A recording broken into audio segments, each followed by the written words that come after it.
Selamat malam pemirsa, seputar Jawa Tengah malam, Senin, 25 Mei 2026 hadir ke hadapan Anda.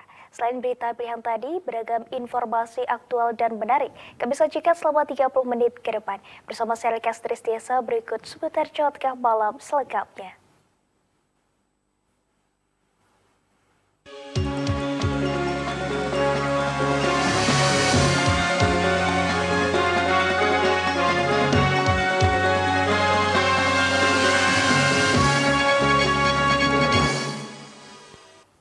Direktorat Reserse Kriminal Khusus Polda Jawa Tengah membongkar dugaan praktik penghimpunan dana ilegal berkedok koperasi yang diduga menjalankan skema mirip Ponzi.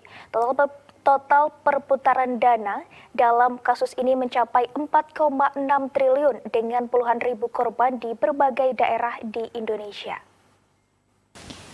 Pengungkapan kasus ini disampaikan dalam konferensi pers di Mako Ditreskrimus Polda Jawa Tengah. Direktur Reskrimus Kombes Pol Joko Julianto menjelaskan kasus ini terungkap dari sejumlah laporan polisi yang masuk dari berbagai daerah di Jawa Tengah. Penyidikan mengungkap dugaan penghimpunan dana masyarakat yang berlangsung sejak tahun 2018 hingga 2025. Dana dihimpun melalui program simpanan dengan iming-iming keuntungan tinggi yang tidak wajar.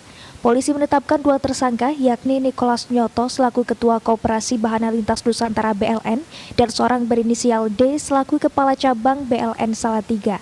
Keduanya diduga aktif menawarkan dan menjalankan skema investasi tersebut. Jumlah korban diperkirakan mencapai sekitar 41.000 nasabah yang tersebar di berbagai daerah di Jawa Tengah. Terdapat 17 kantor cabang dengan 3 cabang besar kini menjadi fokus penyidikan di Ditreskrimus Polda Jawa Tengah. Dan selain di Jawa Tengah, jaringan koperasi ini juga diduga beroperasi di sejumlah wilayah lain, seperti Jawa Timur, DIY, Bali, Lampung, Kalimantan Barat, hingga Nusa Tenggara Timur. Polisi juga mencatat sedikitnya 160.000 transaksi keuangan dengan total perputaran dana mencapai 4,6 triliun rupiah. Sejumlah barang bukti telah diamankan mulai dari dokumen transaksi hingga perangkat elektronik. Produk yang ditawarkan oleh Koperasi BLN, dari 5 produk tersebut yang paling banyak adalah program pertama, Si Pintar. Karena apa? Masyarakat diiming-imingi dengan keuntungan 4,17% per bulan.